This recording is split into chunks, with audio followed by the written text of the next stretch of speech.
My name is Emma, and 5 quiet words destroyed the life I thought I understood. Put her in the bed beside me. My husband whispered those words from a hospital bed while I was standing only a few feet away, holding a paper cup of cold coffee.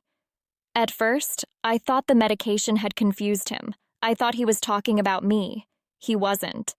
His trembling hand wasn't reaching toward his wife of 8 years. It was pointing toward a young woman I had never seen before. A woman who was standing in the corner of his hospital room with tears running down her face. For one long second, nobody moved. The nurse stopped writing on her clipboard. The heart monitor continued its steady beeping, almost mocking the silence that had suddenly filled the room. I remember staring at my husband, waiting for him to smile and explain that it was all some terrible misunderstanding. That smile never came. Instead, he repeated the same 5 words, this time louder.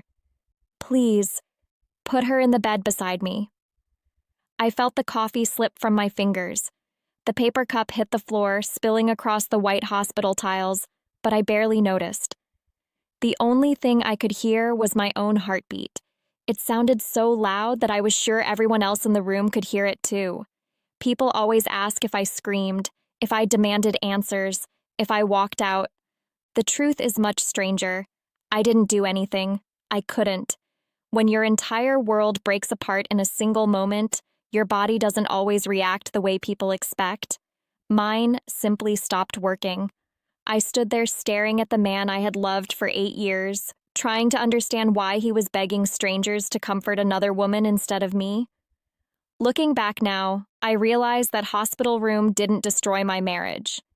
It only exposed the cracks that had been hidden for years. The real story had started long before ambulances, doctors, and heart monitors entered our lives. It began with a secret so carefully buried that even my husband believed it would stay hidden forever. He was wrong. Secrets have a strange way of finding daylight, especially when people think they're running out of time. Before I tell you what happened inside that hospital room, you need to understand the man I married. His name was Michael. For 8 years, I believed he was the most honest person I had ever known. He wasn't perfect. Nobody is.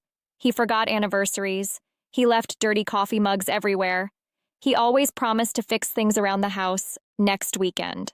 Sometimes next weekend became next month. Those little habits made him feel wonderfully human. But if someone had asked me whether Michael was capable of lying, I would have laughed. Trust wasn't just part of our marriage. It was the foundation of it. We met by accident at a neighborhood charity event. Neither of us wanted to be there. I was helping organize donations. He had been talked into volunteering by a coworker. By the end of the afternoon, we had spent more time laughing than working. 3 months later, we were dating. 2 years after that, we were married. Our life wasn't glamorous. We bought a small house that needed far more repairs than we could afford. The kitchen cabinets were older than both of us. The roof leaked every spring. The backyard looked more like a jungle than a garden, but it was ours. Every weekend we worked on another project together. Fresh paint, new shelves, flowers along the front walkway. Slowly, that little house became a home. Friends often joked that Michael looked at me the same way he had on our wedding day.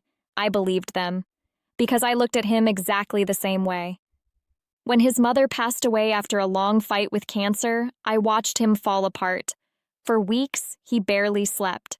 Some nights, he simply sat on the back porch, staring into the darkness. I never left his side. Grief has a way of showing you who people really are. It brought us even closer. After that, I honestly believed there was nothing we couldn't survive together. If someone had walked up to me the morning everything changed and asked whether I trusted my husband, I would have answered without thinking. With my life. That's what makes betrayal so dangerous. It almost never arrives wearing the face you expect. The morning that changed everything started in the most ordinary way imaginable. I burned the toast. Michael laughed and joked that I was trying to poison him before work. I threw a kitchen towel at him. He kissed my forehead before reaching for another piece of bread. It was such a normal moment. The kind you never bother remembering because you assume there will be thousands more just like it. Less than 2 hours later, I was driving him to the emergency room with one hand on the steering wheel and the other gripping his arm because he could barely sit upright. His face had turned pale. His breathing was shallow. One hand pressed tightly against the center of his chest. "Maybe it's just stress," he whispered. I didn't answer. I pushed harder on the gas pedal. The emergency doctors moved quickly. Blood tests, heart monitors, scans, questions, words I barely understood. One doctor finally explained that it didn't appear to be a heart attack, but they wanted to keep him overnight for observation. I felt every muscle in my body relax. He was going to be okay. That was all that mattered. By late afternoon, Michael was settled into a private room on the 3rd floor. Machines surrounded his bed. His color had already started returning. He even joked about how terrible the hospital food smelled. For the first time all day, I smiled. "I'll be right back," I told him. "I'm getting coffee before I fall asleep in this chair." He nodded. "Hurry back." I was gone exactly 12 minutes. 12 ordinary minutes. 12 minutes that divided my life into 2 completely different stories. The one before I walked out of that hospital room, and the one after I walked back in. As I stepped off the elevator, I heard voices coming from the end of the hallway. One belonged to Michael. The other was a young woman crying. I slowed my steps. Something didn't feel right. Then I reached the door. I looked through the small glass window, and my entire world stopped. As I stood outside that hospital room, my first thought wasn't that my husband was cheating. It wasn't even that he had lied to me. My mind searched desperately for a reasonable explanation. Maybe she was a nurse. Maybe she was another patient's daughter. Maybe Michael had mistaken her for someone else because of the medication. When people are frightened, their minds often create comforting stories before they're ready to face the truth. Mine did exactly that. I took one slow breath, then another. Finally, I pushed the door open. The sound of the door gently striking the wall made both of them turn at exactly the same time. The young woman immediately pulled her hand away from Michael's. She looked terrified, not guilty, not angry, terrified. Michael's expression was even harder to understand. His eyes widened for a split second. Then something passed across his face that I had never seen before. It wasn't relief. It wasn't happiness. It was fear. Real fear. The kind that comes when someone realizes the moment they've been trying to avoid has finally arrived.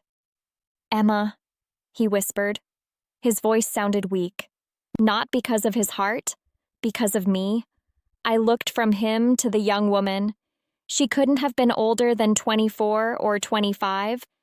Dark brown hair tied into a loose ponytail, a gray sweatshirt several sizes too big, red, swollen eyes that made it obvious she had been crying long before I arrived.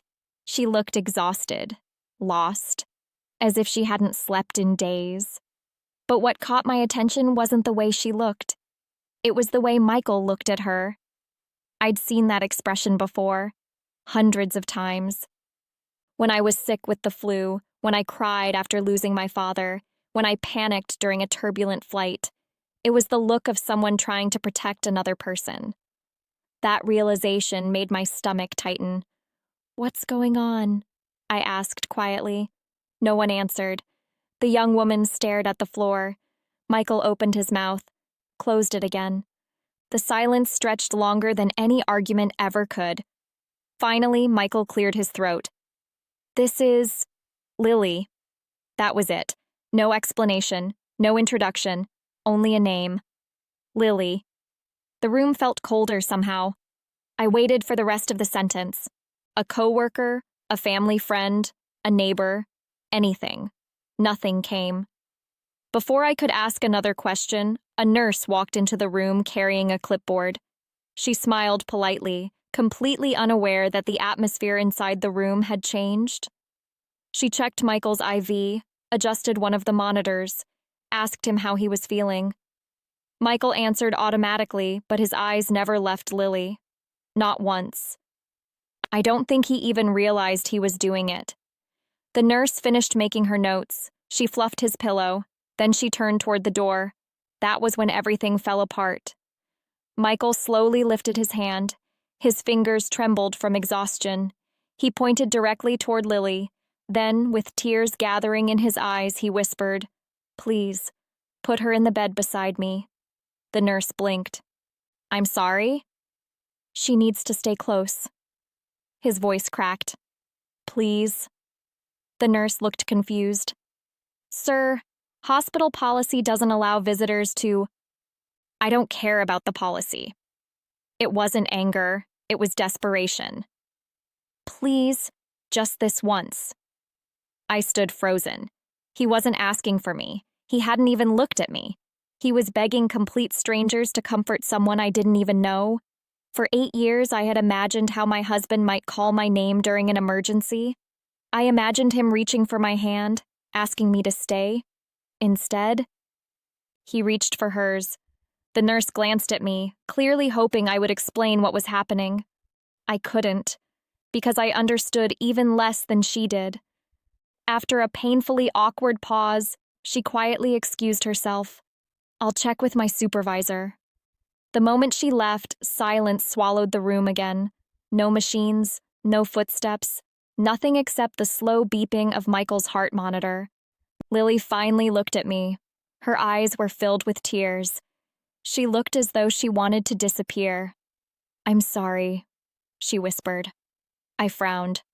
"For what?" She opened her mouth, closed it again. Then she looked toward Michael, almost asking permission. He slowly nodded. It was such a small movement. But somehow, it frightened me, because whatever she was about to say, Michael already knew. "You don't know who I am, do you?" Her voice barely rose above a whisper. I shook my head. "No." She swallowed hard. "I didn't want you to find out like this." Every word made my chest tighter. "Find out what?" I wanted to ask.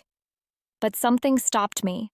Some instinct deep inside warned me that once I heard the answer, nothing would ever be the same again.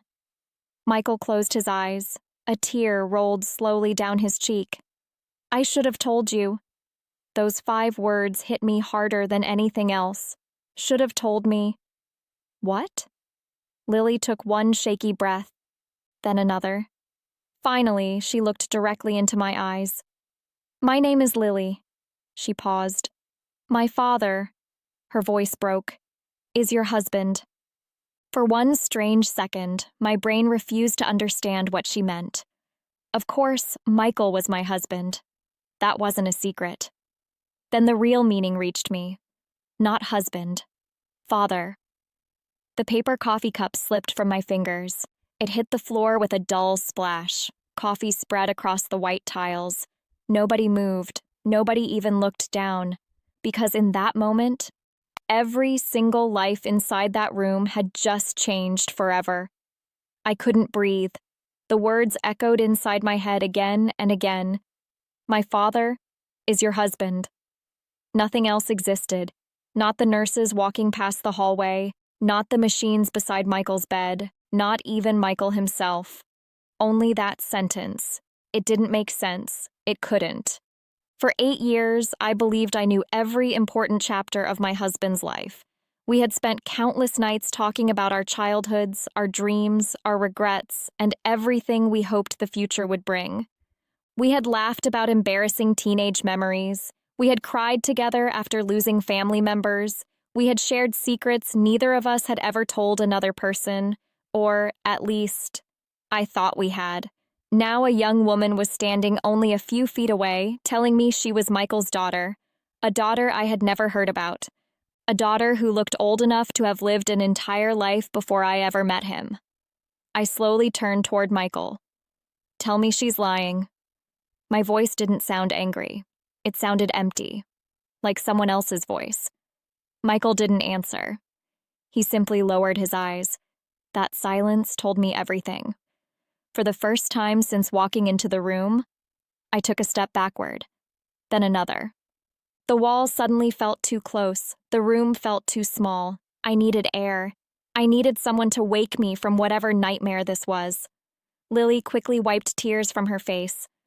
I'm sorry. She said it so softly I almost didn't hear her. I never wanted this to happen. I looked at her.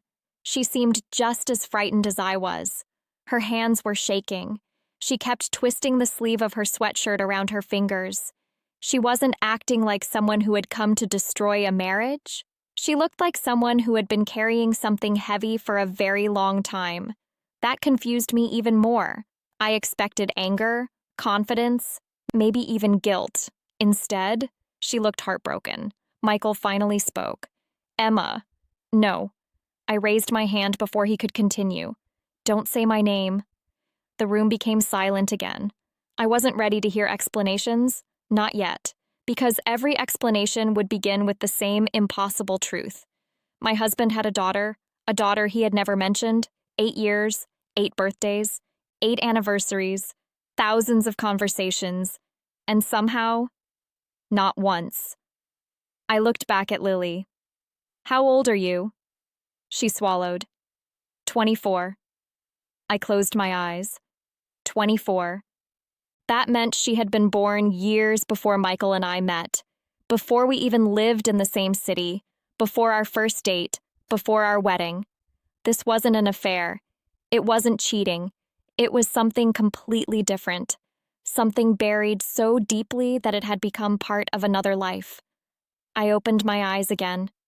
Did he know? Lily hesitated, then slowly shook her head. Not until 3 months ago. For the first time since entering the room, I frowned. What? She looked toward Michael again, then back at me. My mother never told him. The sentence caught me completely off guard. She continued speaking carefully. My mom and Michael dated when they were both really young. It only lasted 1 summer. When she found out she was pregnant, she left. I listened without interrupting. Every word felt unreal. My mother moved across the country. She married another man when I was 2. He raised me as his own? I stared at her. So Michael never knew? She nodded.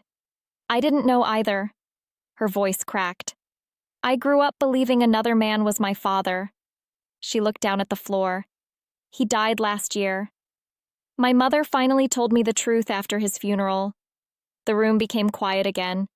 Everything inside me was tangled together. Shock, confusion, relief, anger. None of it made sense.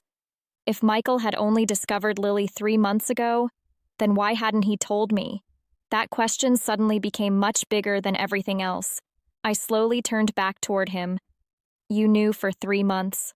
He nodded. And you never told me? Another nod. I felt tears filling my eyes. Not because he had a daughter. That wasn't the part destroying me. People have lives before marriage. They have relationships. They have mistakes. They have stories. I understood that. What I couldn't understand was why my husband had carried this enormous truth alone for 3 entire months. 3 months, 90 days. 90 mornings of kissing me goodbye before work. 90 evenings asking about my day. 90 nights sleeping beside me while pretending everything was normal. And somewhere inside those 90 days, he had met his daughter, talked to her, learned about her life, built a relationship, all without saying a single word to me. That silence hurt more than the secret itself. Michael finally found the courage to speak. I wanted to tell you. I laughed softly. Not because anything was funny, because I had heard that sentence too many times before in other people's stories. I just didn't know how. I was scared. I was waiting for the right moment. There is never a right moment for the truth you've already delayed. Every day you wait, the truth becomes heavier. I looked at him. So when exactly were you planning to tell me? He couldn't answer. His silence gave me the answer instead. He hadn't planned anything. He had simply hoped the conversation would somehow become easier tomorrow, then another tomorrow, until a hospital room forced the truth into the open. I looked at Lily one more time. She wasn't the enemy. She never had been. She was simply another person standing inside the wreckage of someone else's decisions. And somehow, I had the feeling this wasn't even the whole story. Because people don't hide something this important for only 3 months. They hide it for much longer. And deep inside, I was beginning to wonder if Michael had told me everything, or if this was only the first secret waiting to come to light. Michael stared at the floor for what felt like forever. The hospital room had become painfully quiet. No one spoke. No one moved. The only sound came from the steady rhythm of the heart monitor beside his bed. Beep, beep, beep. It was strange. Only minutes earlier, those sounds had comforted me. They meant my husband was alive. Now. They reminded me that the man lying in that bed wasn't the man I thought I knew. I pulled a chair closer to the window and sat down. Not because I was tired, because my legs no longer trusted me to stand. Lily remained near the door. She looked as though she wanted to leave but didn't know if she should. Michael finally broke the silence. I never wanted you to find out like this. I looked at him. Then how did you want me to find out? He didn't answer. His eyes filled with tears. I kept trying to find the right time. The right time? I repeated. You had 3 months. 3 months of dinners. 3 months of sleeping beside me. 3 months of looking me in the eyes every single day. And somehow, you never found 5 minutes? Every word hurt to say, but I needed him to hear them. Michael rubbed his face with both hands. I was terrified. I thought you would leave. I nodded slowly. And hiding it was supposed to stop that? He closed his eyes. No. I know how foolish that sounds. For the first time since everything happened, I believed he was telling the truth. Not because his explanation made sense, because regret was written across his face. Real regret, the kind that comes too late. Lily quietly cleared her throat. I should go. Both of us looked toward her. She picked up her backpack from the chair. I'm sorry. She whispered those words again. I never wanted to destroy your marriage. Something inside me shifted. I studied her face carefully. She wasn't the reason we were here. She hadn't lied to me. She hadn't hidden anything. She had simply answered a phone call from a man who believed he might be dying. She was carrying her own heartbreak. Only a year earlier, she had buried the man she believed was her father. Then she discovered that everything she knew about her past was incomplete. Now she had finally found her biological father, only to walk into the middle of someone else's marriage. She hadn't created this disaster. She had simply walked into it. Wait. The word surprised even me. Lily stopped. I don't blame you. Her eyes immediately filled with fresh tears. Michael looked at me with quiet surprise. I continued. I have questions. A lot of them. But none of this is your fault. She slowly sat back down. For the next hour, we talked. Not like enemies, like 3 strangers trying to understand the same impossible story. Lily explained how everything had happened. After her adoptive father passed away, her mother finally confessed the truth. She admitted that Michael had never known about the pregnancy. A DNA test connected Lily to one of Michael's cousins. That cousin helped them find him. Their first phone call lasted almost 3 hours. Both of them cried. Neither knew what to say. Over the following weeks, they met several times, coffee shops, public parks, quiet restaurants. Each meeting answered one question and created 10 more. As Lily spoke, I watched Michael. He smiled every time she mentioned something funny they had shared. He laughed when she described how clumsy he looked during their first hug. Then I realized something that hurt almost as much as the secret itself. He had already started building a relationship with his daughter, and I had known nothing about it. Not because he wanted to protect me, because he had chosen silence. Again. When Lily finished talking, she quietly reached into her backpack. She pulled out a small photo album. I brought these for him. She placed it carefully on the hospital bed. Michael opened the first page. Inside were childhood photographs. Lily riding a bicycle. Lily on her first day of school. Lily blowing out birthday candles. 24 years of memories. 24 years he could never get back. Tears rolled silently down his face. I missed everything, he whispered. My first steps. My first words. My graduation. Lily smiled sadly. You missed a lot. But you're here now. Those 5 words hit me harder than anything else she had said. You're here now. Some people never get a second chance. Michael had.